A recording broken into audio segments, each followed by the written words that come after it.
Remember, always use our body as a grounding place and fully aware of the movements of the body, the sensation of the body. When we are aware of the movement of the body, is to aware of the main part first and then continue on to the entire body. So we will begin with the warm-up exercise. First of all, stand with feet apart, and the width of the feet is the same with the width of our shoulders, and our feet are parallel. The first one is to swing your arms left and right while turn your body left and right.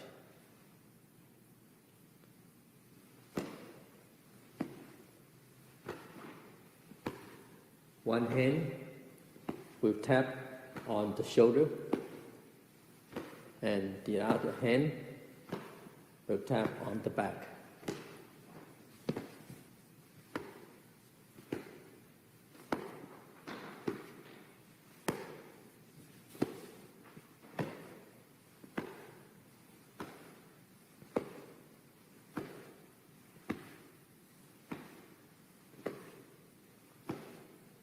Fully aware of the movements of the waist,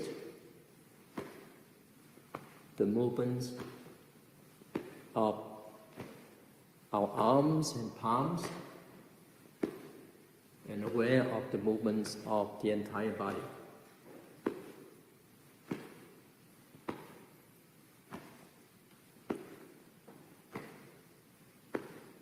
Relax the entire body, aware of the sensations of the body.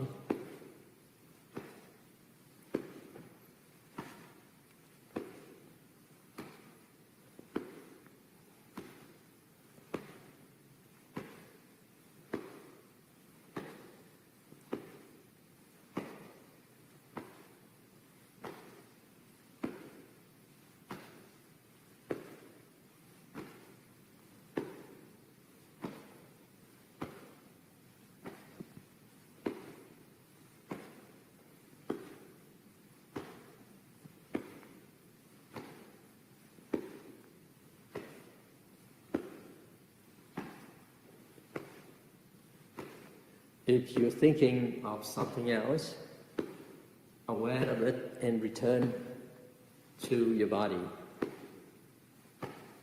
Your body is a grounding place.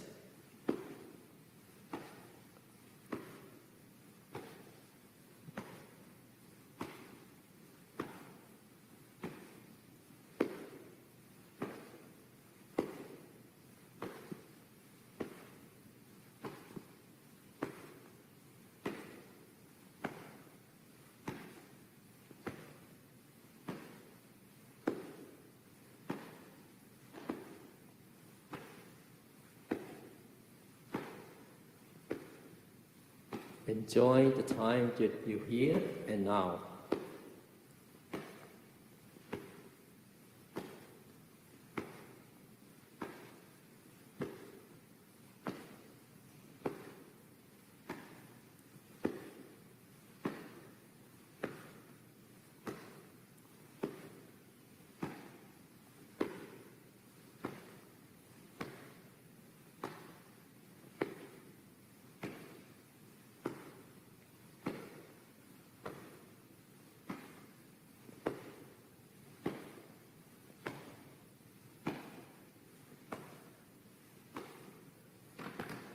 Gently come to a pause, feet together, join your palms. Next is the waist movement. Stand with feet apart, parallel and shoulder width. Hold your palms to your waist, bend your waist to the left, front, right, and back.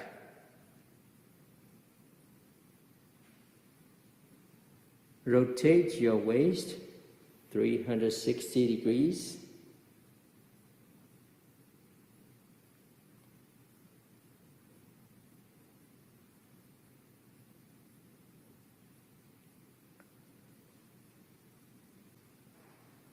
fully aware of the movements of the waves that guiding the entire body.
Reverse direction to your right, front, left, back,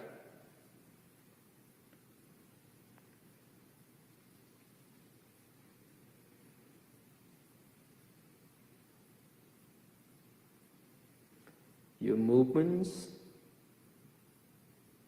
are very smooth, gentle, relaxed.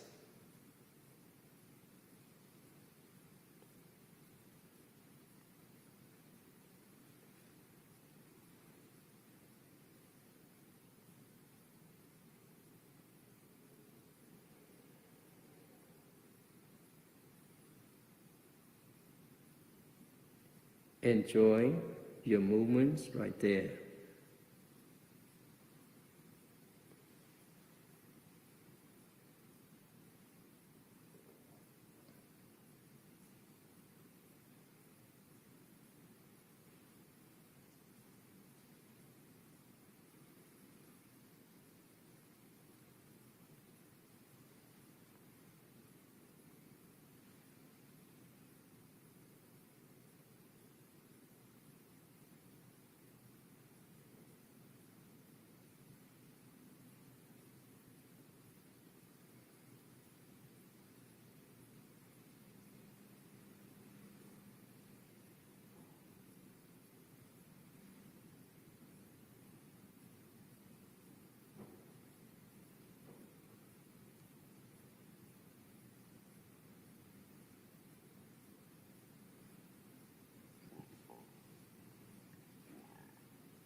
Return to the upright position.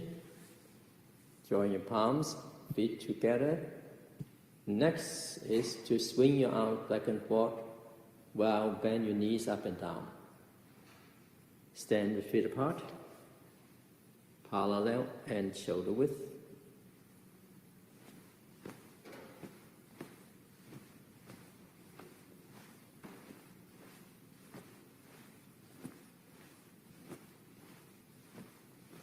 Aware of the movements of your arms. While swing your arms, try so that your arm is not higher than the shoulder.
Gently come to a pause, feet together,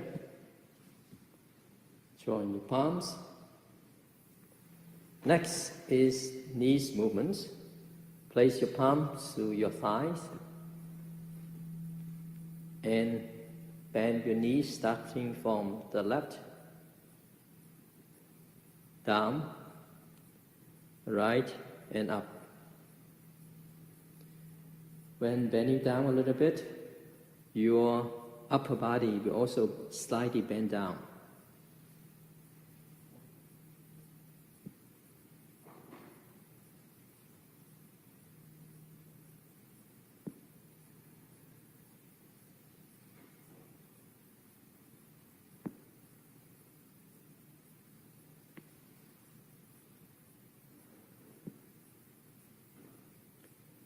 Reverse direction.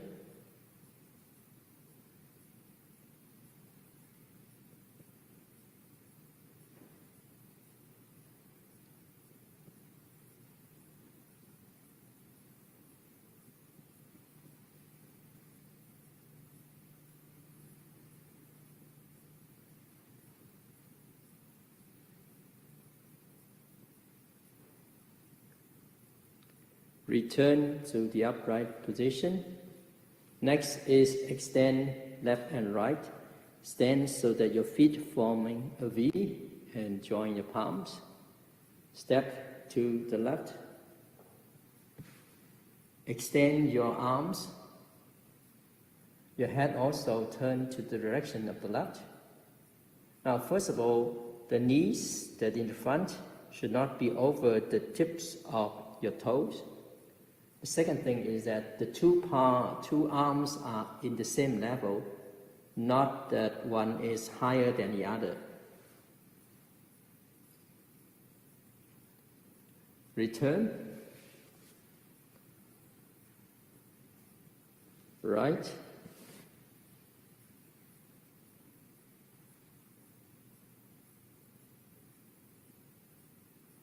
Return. Left.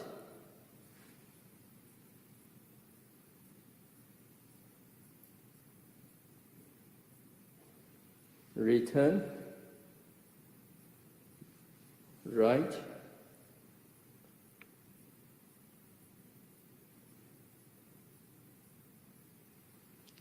Return. Left.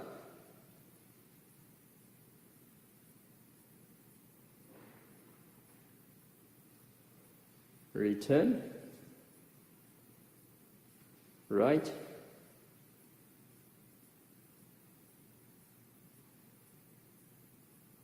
Return. Join your palms.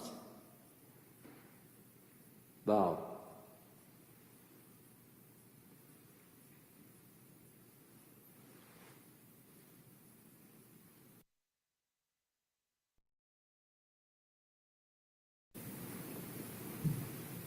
So we are ready for meditation. You loosen everything that is tight in your body, and then sit on the cushion. Start with joining your palms. Place your palms, place your awareness to the tips of the middle fingers.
Place your palms to your knees. We will do the head movements, starting from the left, front, right, back. Again.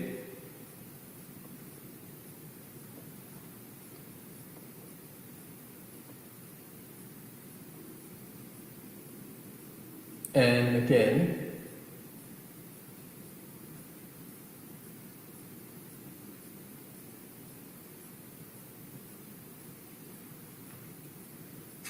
Reverse direction. Right, front, left, back. Again.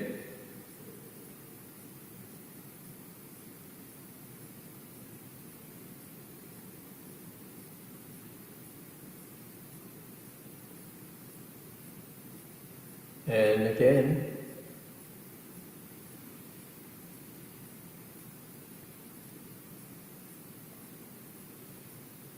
Return your head to the upright position. Now do the 3 deep breathings. Make your palms like this and place the palms to the abdomen. The navel will be in the center of the oval shape. Breathe in to your nostrils. Bend your body down. Breathe out to your mouth.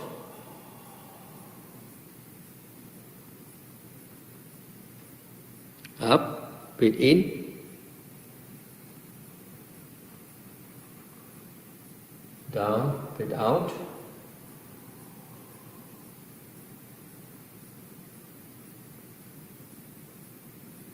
Up, breathe in.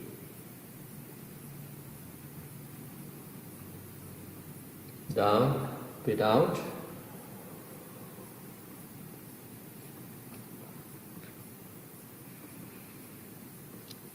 And up.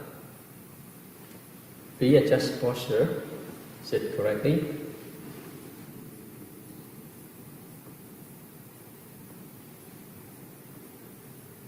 Now check the entire body. Make sure that all the muscles are loosened.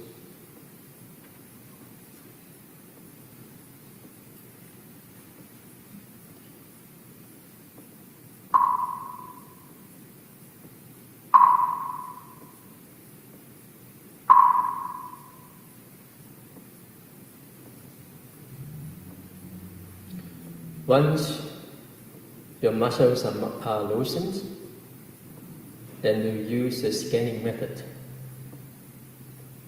When scan, then you're just aware of that part. Whatever that sensation are, just notice or just aware, that's enough. Start with your hair, where they in contact with the skin of your skull, aware of that part.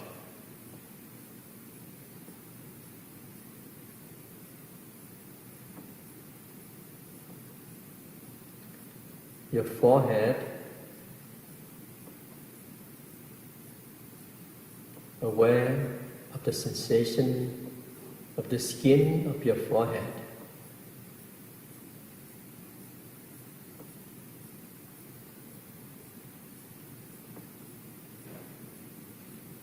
Your eyes,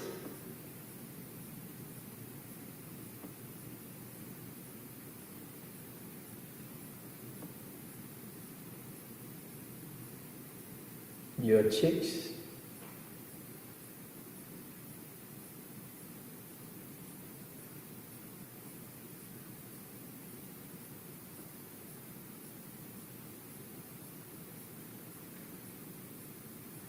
your nose,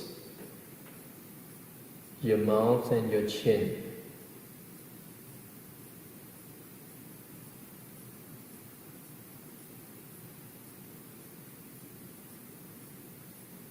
And then to your neck, the skin, the muscles of your neck.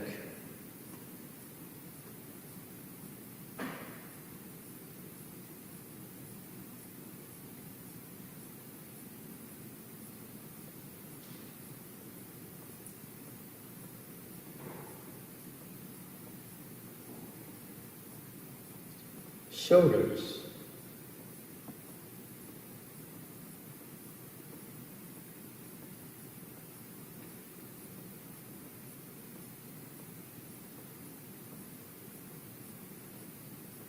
upper arms,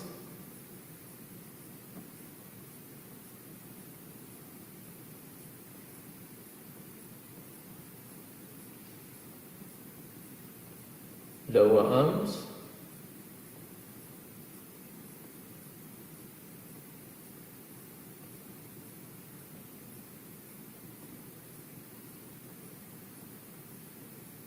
your palms, fingers,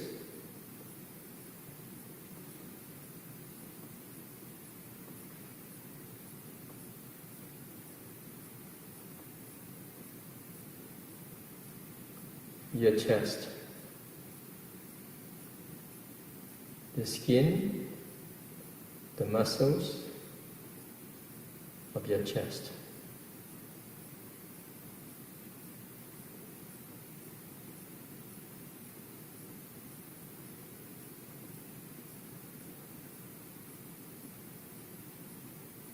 Your stomach,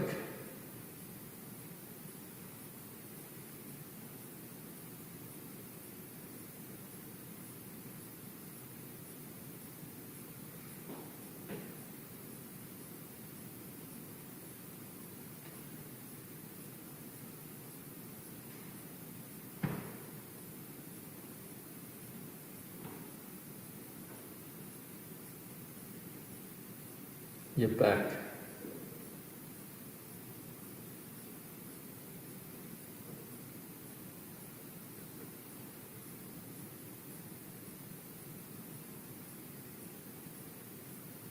the waist area,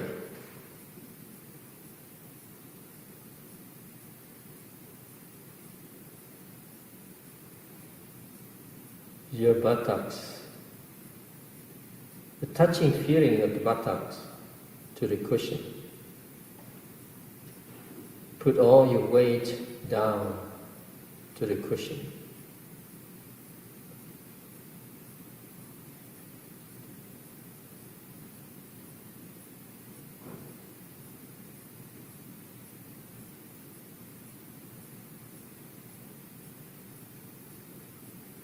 Your thighs,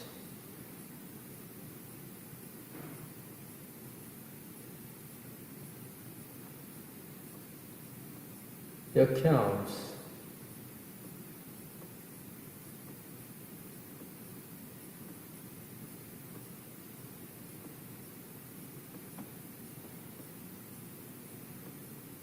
your feet,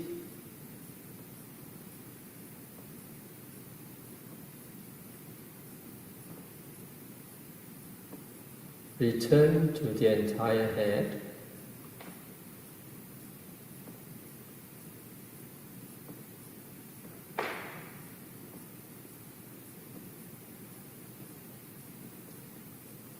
your upper body,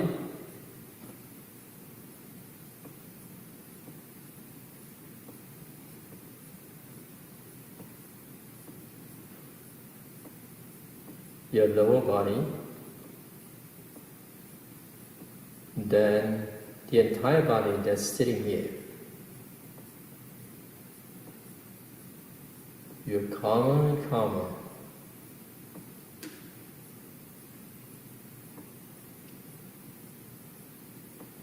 You may observe your breath. Just observe to see how it works.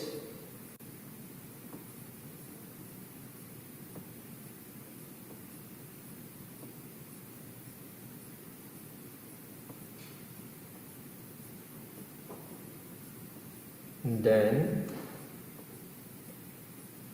very naturally, you will follow your breath to your nostrils,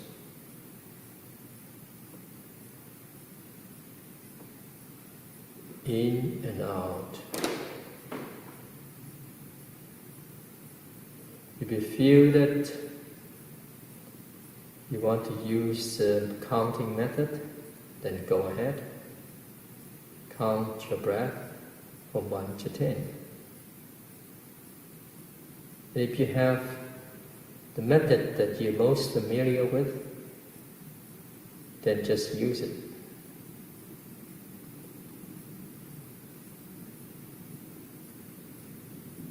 don't mind your wandering thoughts. They come and go by themselves. All you need to do is don't follow them. You are working on the method right now. Stay with a clear mind. And of course, you already relaxed the entire body. Also relax your mind.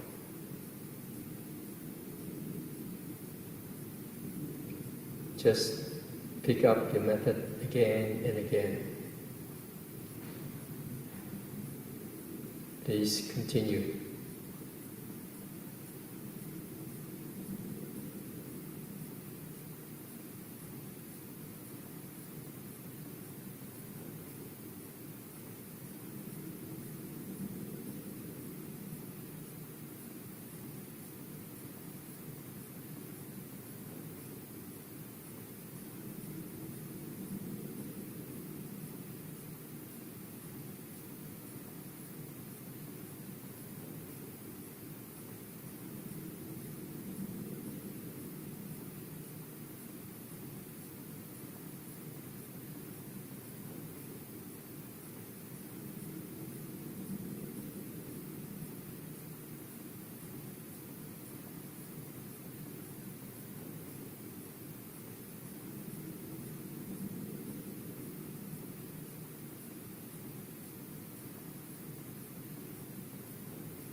When you hear the sound of the chime, tell yourself to come out of meditation.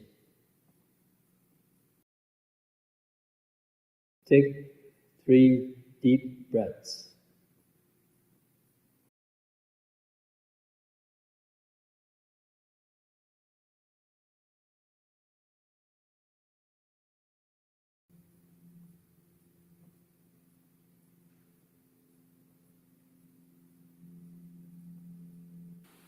Move your fingers. Slightly move your body. Gently join your palms. Place your palms to your knees and rotate your body from small circles to bigger circles.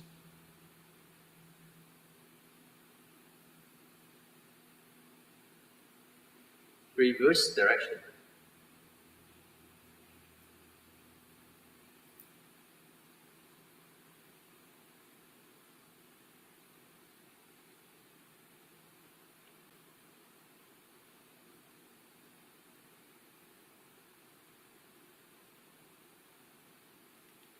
And massage. Rub the back of your thumb so heat is created. And then press your eye sockets inward to outward.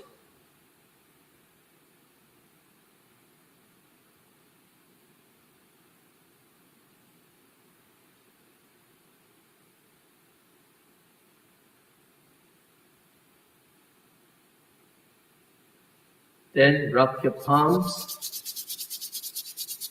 Heat is created. Put to your eyes. Release. Again.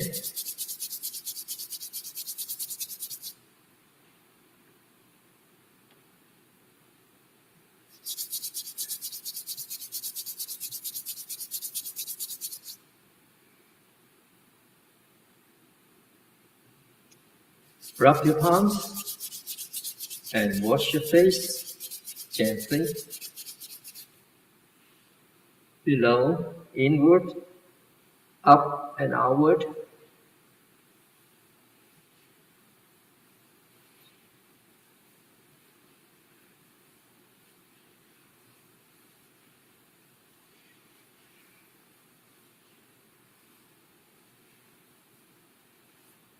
And then place your palms like this. Right hand to the left temple, left hand to the right temple. And massage your head and the back of your head.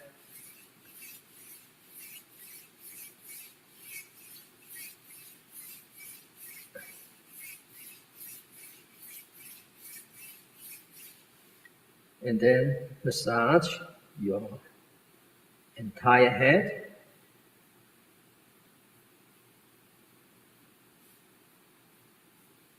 And then press the neck like this. Release and press again.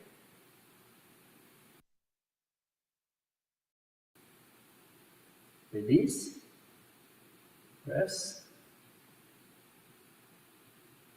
release. And then place your palm to the back of your head and slide down to your neck.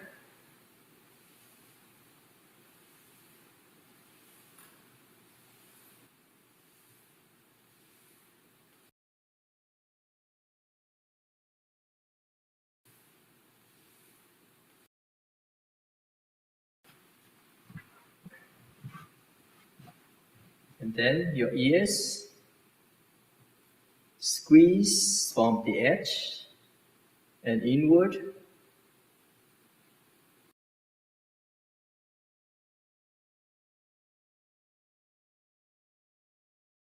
And use your index finger to press press here, this middle part of your ear.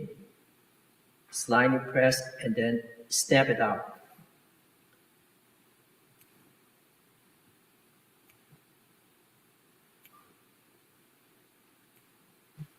And then use your finger to rub the shoulders, the muscles of the left shoulder,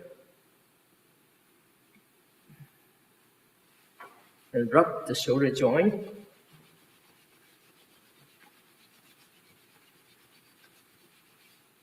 And squeeze the muscles of the upper arm, all the muscles.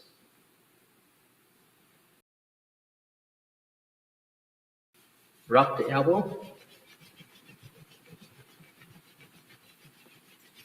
And then also inward.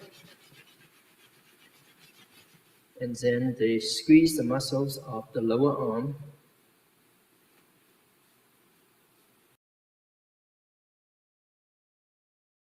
And then press this point where the thumb and the index finger meet here of your palm.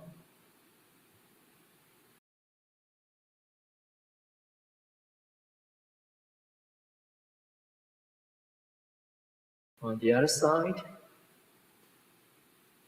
the right shoulder muscles, squeeze, rub the joint,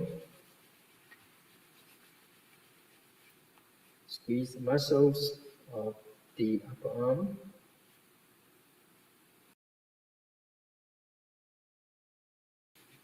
Elbow, inward, lower arm,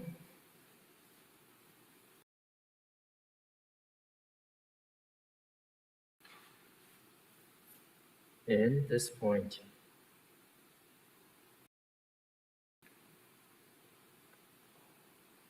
Your chest, one direction first, reverse direction, and then the armpits slide down to the abdomen.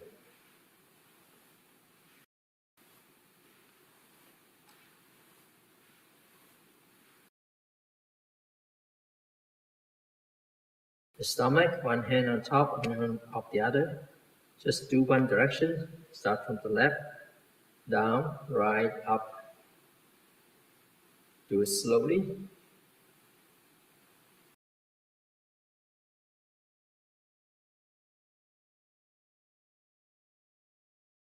Just one direction. Now in the back, you grab the back where it's hard to reach.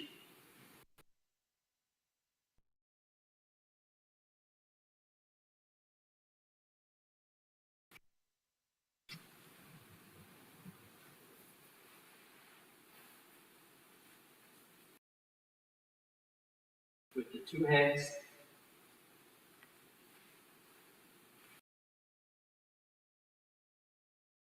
then use your knuckles of the fingers here to press the shoulder blade on the side, and then the other side.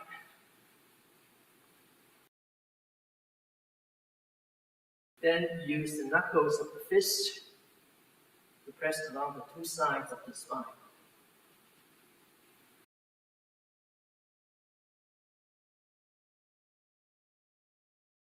Then use the back of your palms, rub,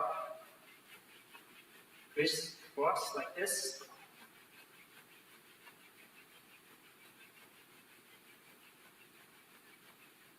Then use your palm to rub the lower back up and down like this.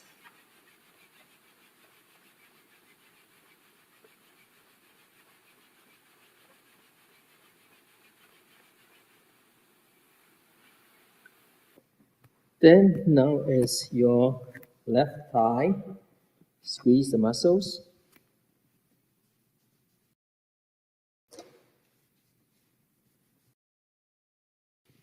The knee.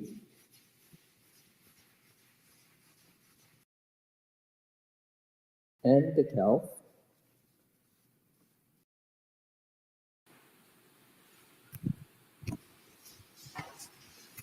Now you find the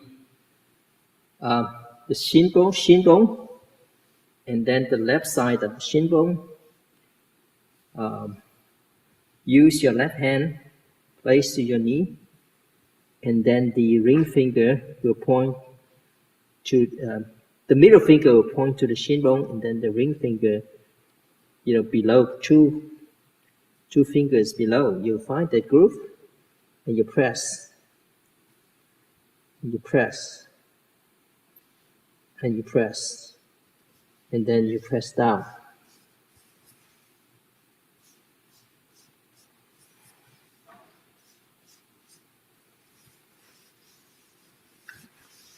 Finish with the left, now it's the right.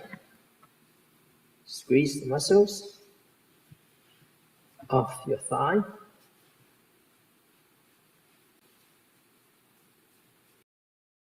And then the knee.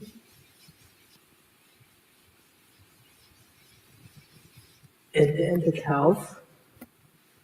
Squeeze the muscles of the calf.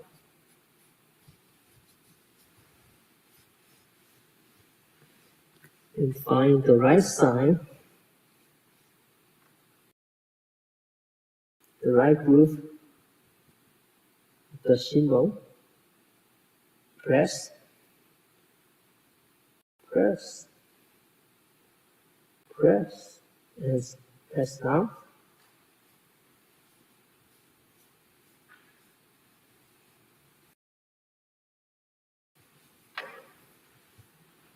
Okay, now is the feet.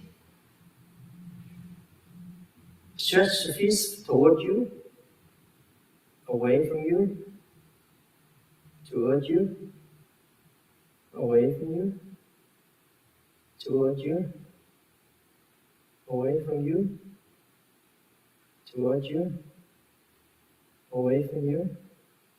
Rotate your feet. One direction first.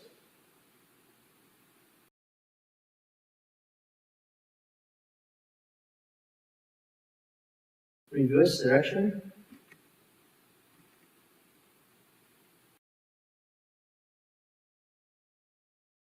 And then your toes. Grab your toes. Reverse. Grab your toe. Reverse. Grab your toes.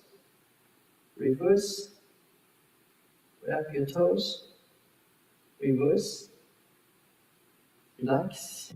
And finish.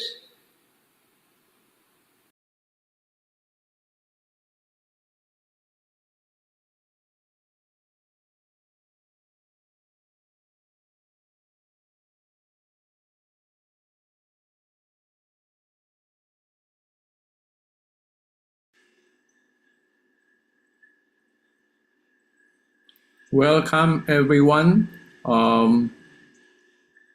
Since Shifu is not, Shifu is already checked in.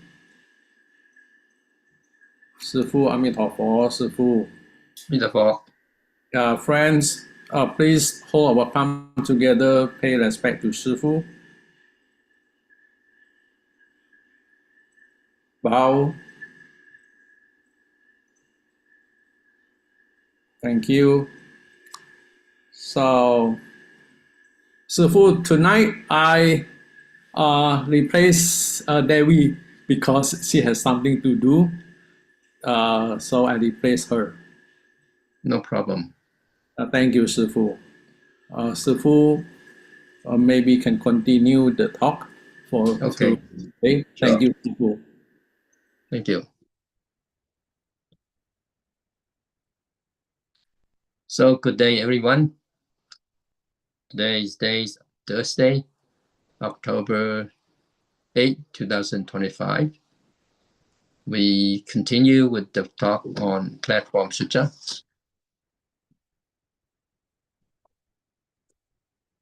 The chapter of the doubt. So last time We ended on here where it says, so the Buddha's assurance is to keep practicing. So the Buddha told us, if we keep practicing, this experience will become deeper and more stable and last longer each time. Eventually, we will become Buddhas. And that was on October 2nd, 2025. So we continue. The trap, this is about the trap of aversion and clinging to environment. So some people feel disappointed, weary, or angry about their environment, their living environment, their work environment, or even their mental environment. So what they do is that they want to escape. So that's one thing. Another thing is that other people are deeply attached to their environment. So one is want to escape. The other one is very much attached to their environment. They love it and they hate it, and then they cannot let go. So all of these are afflictions or vexations. So when we say love to death or hate to death, it's a form of emotional afflictions. These intense feelings don't last long, even if they do arise. So we have a question, is that what is the hardest thing to let go of? Is it your life? Is it your wife? Is it your money? Your body? Your opinions? Well, what do people cling to the most? Is it your husband? Your children? Maybe. But there's something even harder to let go of. Do we know of what? Well, it could be ideas and reputation, which is your honor. And still, there's one thing that is the hardest of all to let go. What was that? It's your life. Some people say, I love money as much as my life. Others say, I'd rather have money than my life. But when it comes down to it, which matters the most? Your money or your life? Well, it's your life. Often when people see money, they forget their life and take foolish risks. But it really forced to choose between losing money or losing life. They will choose to give up money. But from the perspective of the teaching of the Buddha, is that life is impermanent. So from the Dharma's point of view, even your life, the thing you cling to most, you will have to give up eventually.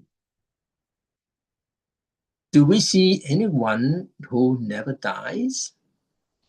Well, you know the answer. Anyone who lives forever, and therefore the teaching from the Buddha is impermanence. Life is impermanent. The body is just a phenomenon of life. No matter how long you live, what's the limit? 150 years old or 200 years? Even that is unheard of. And of course, eventually, that comes to everyone. And after death, the cycle of rebirth and karma. So in Buddhism, it says all humans must die. After that, rebirth follows. Our karma continues across life and death, circling up and down, coming and going through samsara. That's what happens. So it put it another word is that the Dharma teaches that death is certain, and after death there is rebirth. So this is to say, people will inevitably die, and after that, rebirth follows. Karmic retribution follows us through life and death, coming and going without pause, like waves in the ocean, rising and falling. What kind of ocean is this? This is the ocean of suffering, of birth and death, isn't it? After learning Buddhism, we understand that birth and death are both the results, the manifestation, and the facts of suffering. So many people want to leave suffering and attain happiness, to never again suffer in this ocean of birth and death. At first glance, this seems to align with Buddhist thought, and on the surface, it is not wrong. But in fact, it is not the central view of Mahayana Buddhism.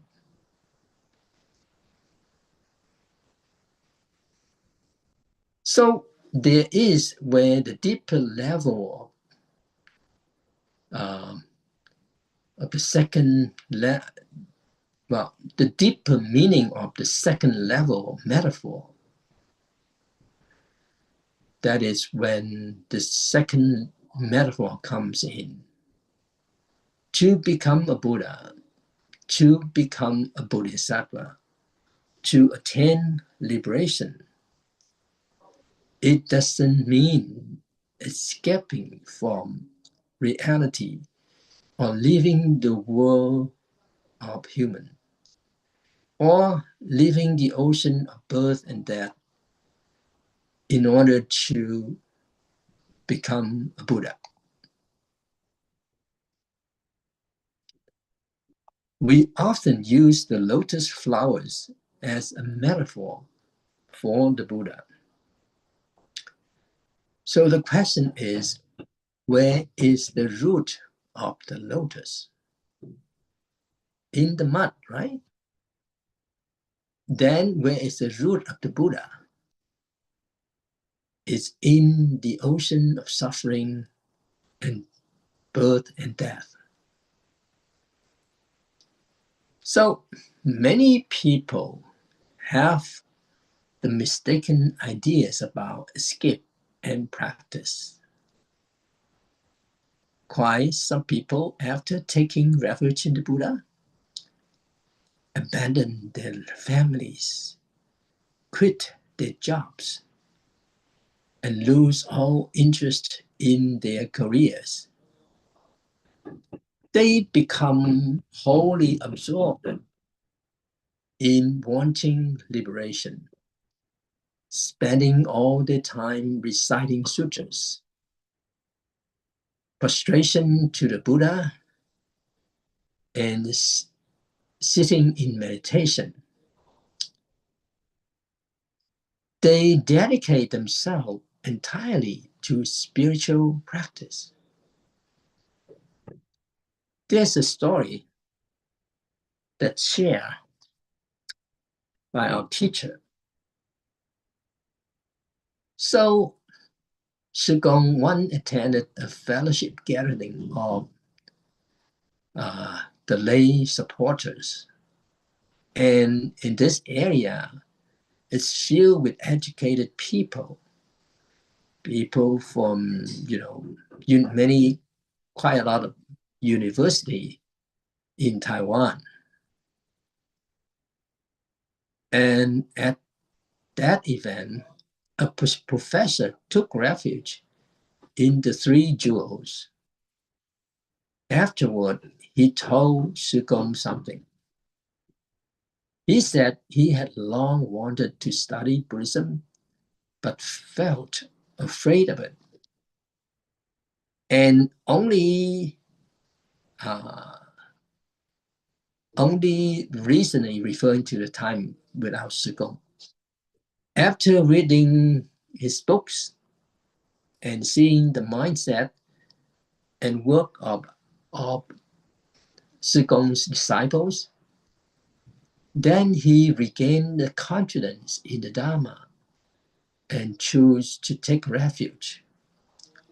So Shigong asked him, "Why were you afraid to take refuge earlier?" And he said, some of his colleagues who were doing perfectly fine teaching and doing researching, but after taking refuge in the Three Jewels, they quit the jobs and devoted themselves entirely to reciting Buddha's name and cultivating. They even gave up their families. And when asked why, they said they were determined to escape the ocean of suffering and attain liberation quickly. They planned to return and help sentient beings only after achieving liberation. And this really terrified him. And he continues saying that, "I fear that after taking refuge, I too would abandon my wife, my children, and my job. That would be disastrous." So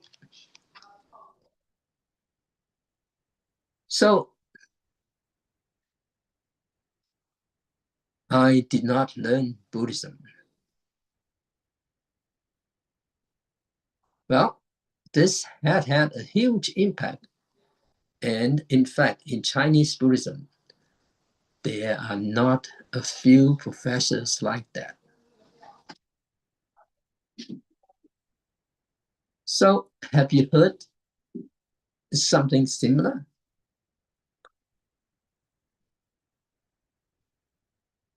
Over here, it should be the true spirit of Mahayana is lotus in the mud. So in the Platform Sutra, it says, "From mud, the red lotus surely grows." This means for sentient beings to become Buddhas, they must listen to Dharma and cultivate Dharma. But where? In the human world, among ordinary people.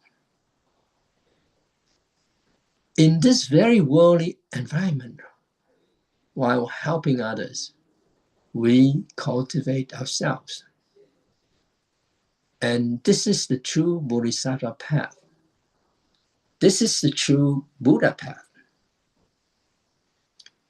These words are deep in meaning and not easy to put into practice. but they represent the core spirit of Buddhism. At the same time, they can be experienced through our ordinary daily life.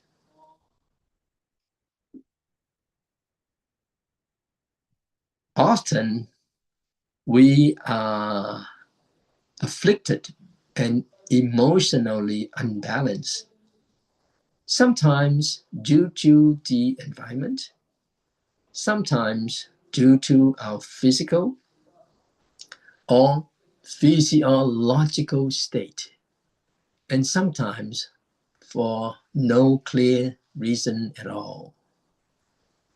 What is that called? That is trouble caused by the foolish themselves. There's a lot of that in the world. No one admits to it. But actually, even coming to hear Dharma,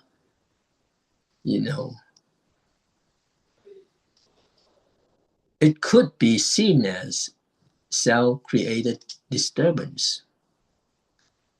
So, do you believe that? How could listening to Dharma be self-created trouble?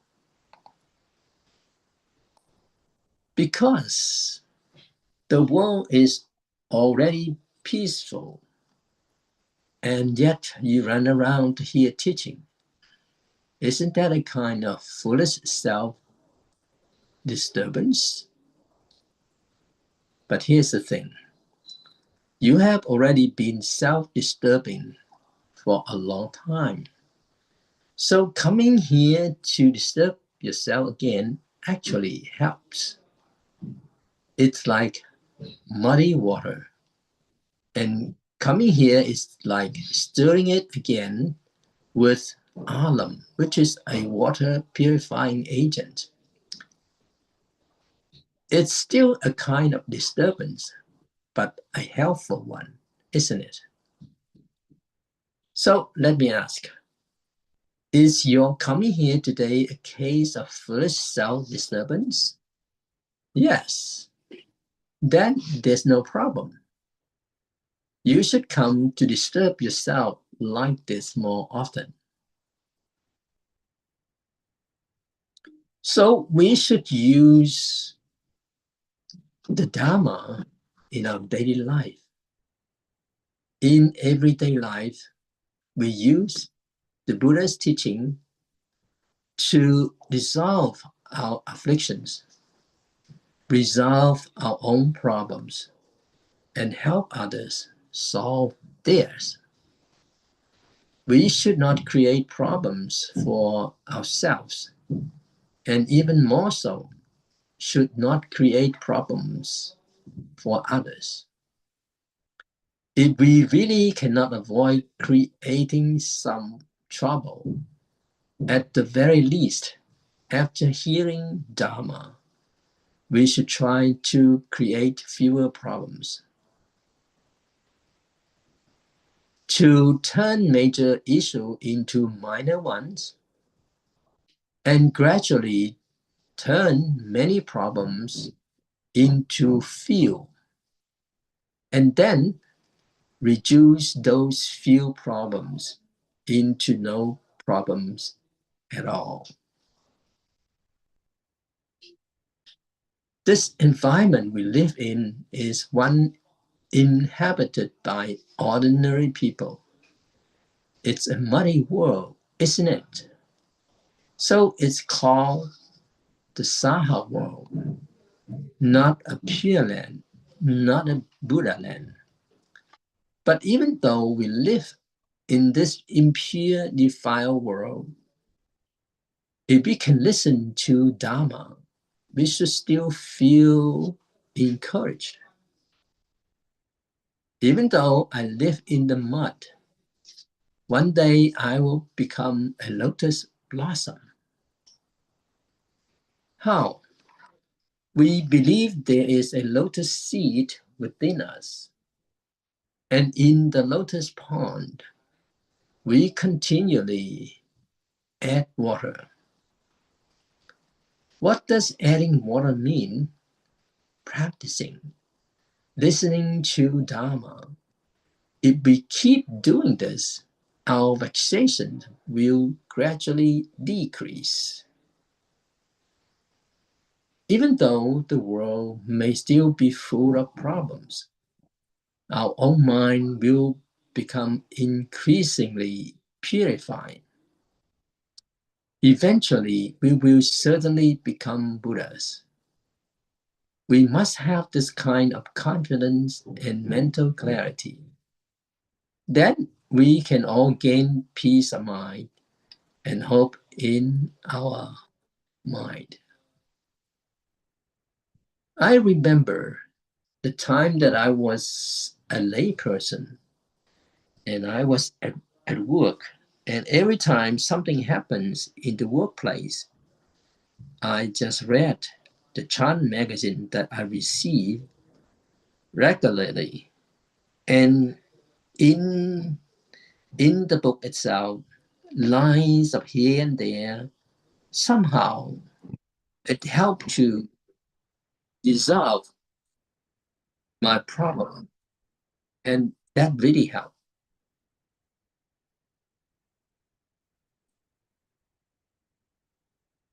So we all have many kind of experience. So recognizing our vexation is a kind of wisdom.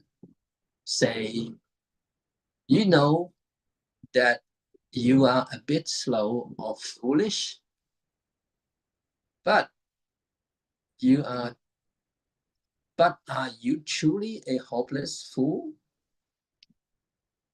You know your ability are weak, but does that mean you are incapable of everything?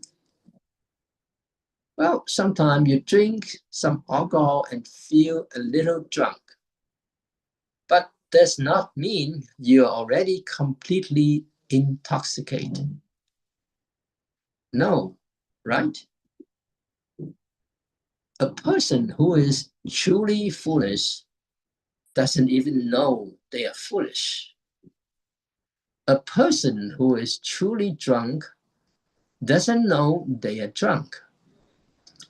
A person who is truly overwhelmed by afflictions doesn't realize they are afflicted.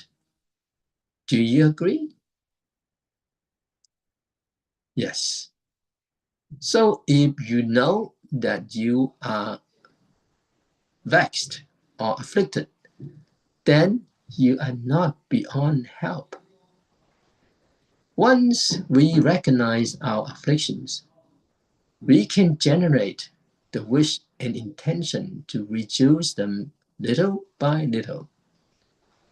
That's like a lotus seed buried in the mud beginning to sprout. Even though it hasn't broken through the surface yet into a beautiful blossom, the first little sprout is already starting to grow. And that is something joyful and hopeful. So don't feel despair just because you have vexations. And so you should not think, because I have vexation, I'm hopeless. No, that's not right. If you can admit that you have vexations, face them directly. They will begin to dissolve. If, on the other hand, you feel hatred toward your vexations, try to escape them, or struggle against them, you only layer affliction on top of afflictions. So just give an example. A person slaps you, you slap them back. They come back and give you another slap, and so on. Originally, they might have hit you just once. And because you retaliated, they hit you again. If you hit them again, they might take a knife to you. That's why.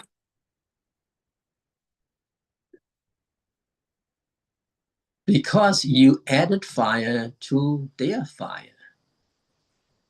They were already angry. Now they are furiously enraged. So what should you do? Don't add oil to it. This is how affliction gradually diminish.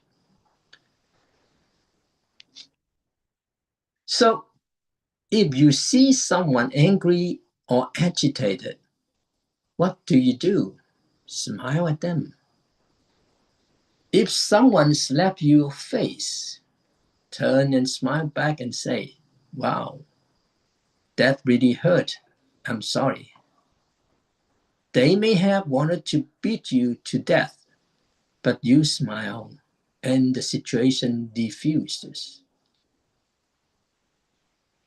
Understand? Yes.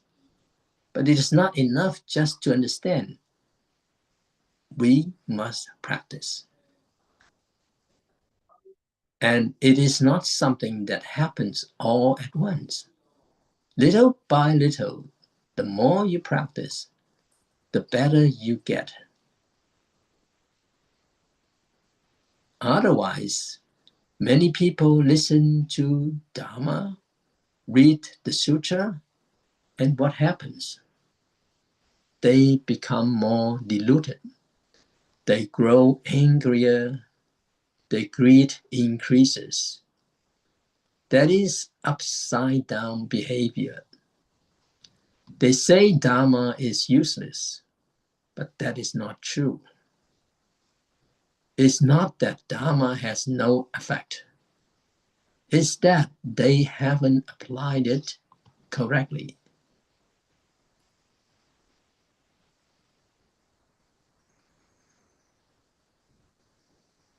So, the core saying of bitter medicine is good medicine. Harsh words are loyal advice. Or you put it another way, good medicine is bitter to the taste. Words hard against the ear must be good advice. This traditional proverb uses the image of bitterness and unpleasantness to express how true benefit often comes through difficulty and discomfort. So, bitter medicine, literal meaning is that in Chinese medicine, most effective remedies taste bitter. The word good can also be understood as cooling. Bitterness has the function of clearing heat, reducing inflammation, and dispelling fever. For example, this Chinese medicine called Huanglan or Coptis is extremely bitter yet highly effective in cooling the body. Thus, the bitterness itself is healing. The metaphorical meaning is that hardship in life is like bitter medicine. Enduring difficulty and setbacks foster maturity and strength.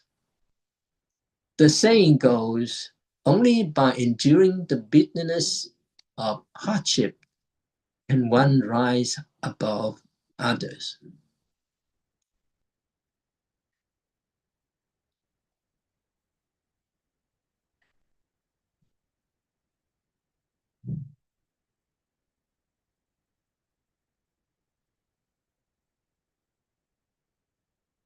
So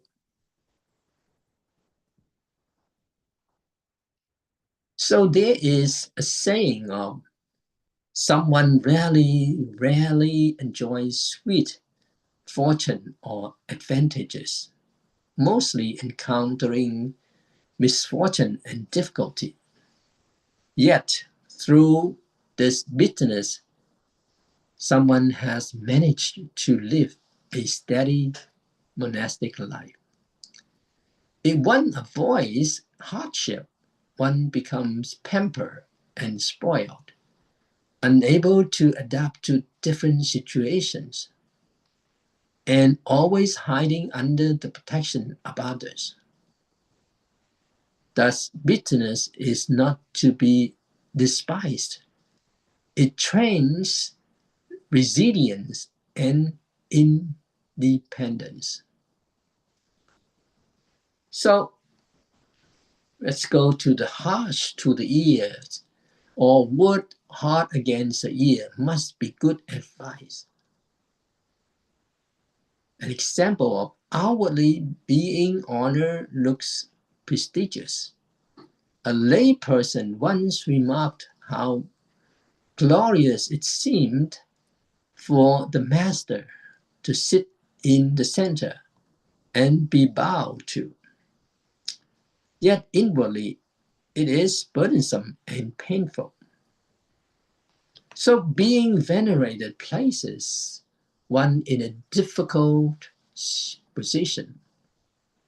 Why do people bow or doing prostration? Like worshippers of the earth god, they may expect benefits in return. To be bowed to is not true glory, but a source of pressure. What looks splendid may in fact be exhausting. So unpleasant words are usually helpful. Well, criticism and reproach may sound offensive, but they guide us toward correction. What is hard to hear is often what we need most. Even slander can be turned into benefit. The old saying of, if true, correct it. If false, take it as encouragement. Well, an example of a monk accused of having many girlfriends responded wisely. If someone truly saw it, denial is impossible. If no one saw, admitting it would be absurd. In either case, there is no need for anger. Rumors, attacks, or criticism enter our ears, but in our minds, we can reinterpret them as loyal advice. By taking them as reminders, we free ourselves from agitation. Even malicious slander aimed at destroying us can be transformed into support for growth. Where some aim to struggle, topple, and destroy, the Buddhist practitioner instead receive it as help on the path. So, the key insight is that bitterness trains strength. Hardship and difficulty, though unpleasant, cultivate resilience and independence. Unpleasant words cultivate wisdom. Criticism, reproach, and even slander can be transformed into guidance if we treat them as loyal advice. Thus, what appears painful, whether the bitterness of medicine or the sting of harsh words, is precisely what brings true benefit. So,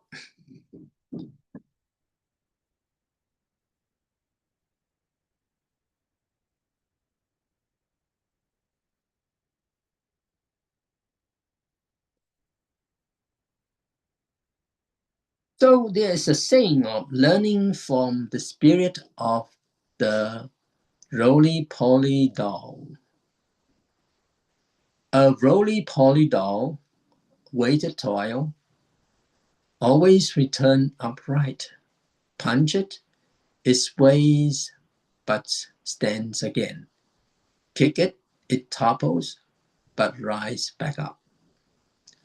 True resilience means not to collapsing permanently under blows. In the same way, when hearing unpleasant, harsh, or disagreeable words, one should treat them as loyal advice. Whether or not they were spoken with good intent, your own mind can transform them into helpful reminder.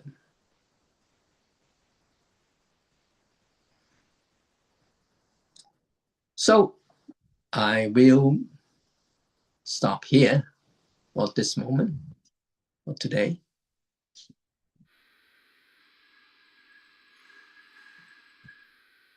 Okay, thank you, Shifu. So, Shifu, are we going to have breakout room? Yes. Yeah, okay, thank you, Shifu. Xiaozhen, please arrange the breakout room.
Okay, so yeah, back to the main room. Nice to see familiar faces, happy faces. Okay, 师傅, can we take questions from friends now? Sure. Okay, friends, if you have any questions or you have any statement to make, please just unmute yourself. Thank you.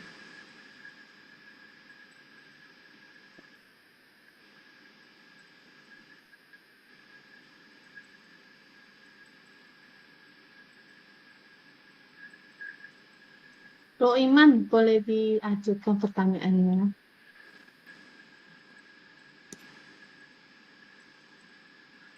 Belum unmute. Nggak usah juga, nanti aja. Makasih. Yeah. Okay. Dewi. Aku bantuin nanya ya, I was in the same. Namo Omitoho Koyen Sufu. I help brother Iman to roughly I got the idea. Just now, Sifu mentioned about the bitterness. Sometimes, Sifu mentioned like when we drink bitter medicine is actually good for us. But in contrast of today's society, where people say that when you educate children, you shouldn't use a harsh way of teaching. Instead, you use a softer way of teaching, which sometimes, some cases, it works better than the tough teaching. How can Sifu relate or explain about the different parenting style that we use, the older generation used to have compared to the now more popular softer style in this modern society or tough love, especially Well, the Asian culture. well, the way we see it Thank you, sir. is in any generation, there's certain way that people will agree to do. Say, the older way is to the harsh rules to discipline, our children. Now we using the case of children is different. What I mean is that if that person is able to receive and it's good for the person, so it doesn't matter if it is the older time or the modern time, that it is appropriate and make sure that it's benefit, that is doable. Say, for example, a child in modern time, a child, the mind is kind of weak and it cannot sustain this hardship. Then we should use the approach of being gentle to help it. But for a certain child, if he's doing something wrong, if we don't correct it, then it could be spoil the child. And we correct it in a way that they feel and they know that parents are loving them. They care for their children so they could grow strong. Then the child, even though it's a little bit hard for a child, then they will know that their parents are still loving them. So it just reminded us that modern time, it doesn't mean that everything has to be gentle in educating our children. So I think that the teaching of Chan is the so-called flexible, and it is needed for a certain case. That will be different. Certain time you have to use certain hard words. Certain time you need to be more encouraging. And even for our teacher, I use the example of our teachers. And certain time he could be quite fearful, but in just a moment or an instant later on, he just become very calm. And you feel that he did not really mean to, like to hurt you, to harm you, but it is more of the education for you. But your question is quite valid. Very good. Thank you, Sifu. Thank you, Brother Iman, for the question. Pass back to Ko Akim. Thank you.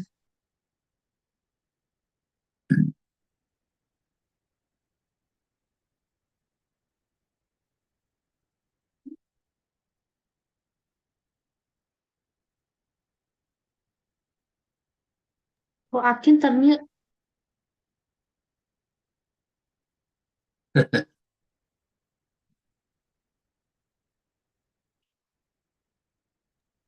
Masih mute, Ko Akim. Masih mute.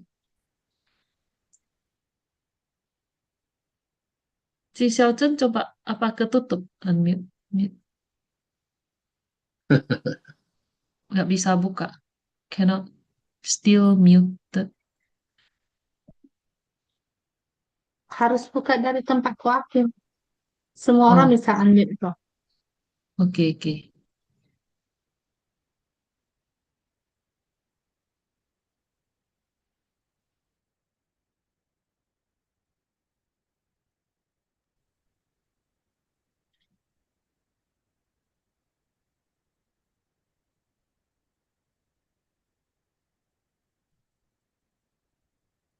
Bisa kita kirim request untuk unmute si Xiaozhen?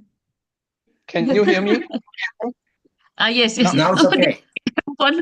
I use handphone. Now I use my cell phone. Yeah, it's a kind of bitterness, I think.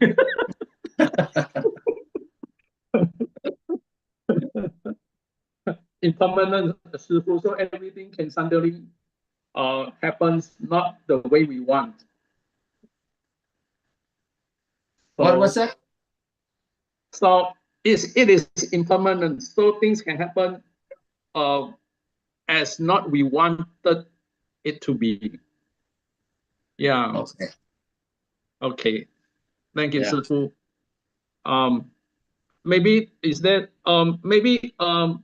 Debbie, you can take over because I'm not I cannot see very clearly because I'm using the cell phone. The screen is so small. Maybe you can help me take over. Thank you, Okay, Debbie. Ko Akim. Okay, Yeah, thank you Shifu. for the Sorry, so backup. sorry, Thank Shifu you. and friends. So sorry. No problem. Thank you. So, do we still have any more questions from from friends?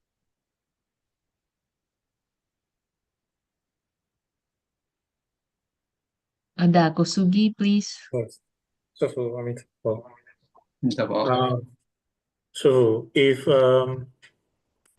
let's say in a situations where someone we try to find out if someone is actually ill-willed and do something bad to you, and over the time you have verified this, but then knowing this, you try to tolerate, you try to reply with kindness, I would say. But then again, it doesn't go better. It doesn't get better, the situation, Sufu. I think some people might take it for granted. So, Sufu, what I would like your advice on when is enough, Sufu, on such cases, Sufu. Thank you. So as you say, what is enough is enough. there are two cases that two situations that you could do is that you try to avoid the person, not to have any contact with that person. All right, because the person is already, like ill will, and they just do anything, to harm you. So you just avoid it. That's one case. Another case is that try to let the person know that they should not do it in a firm way, very firm way, with strength, but not so that you become angry, but you determine that you should not do it. And that may shock the person, but we did not hurt the person, but we just want to speak out very firmly.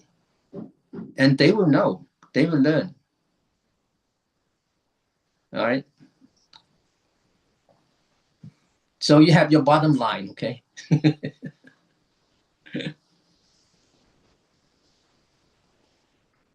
Thank you, Shifu. That's very enlightening.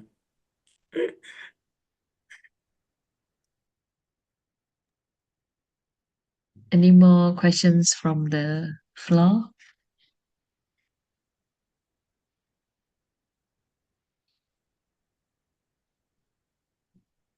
If there's no more question, should we end the session, Shifu? Oh, please. Please, your turn for the transfer. Thank you.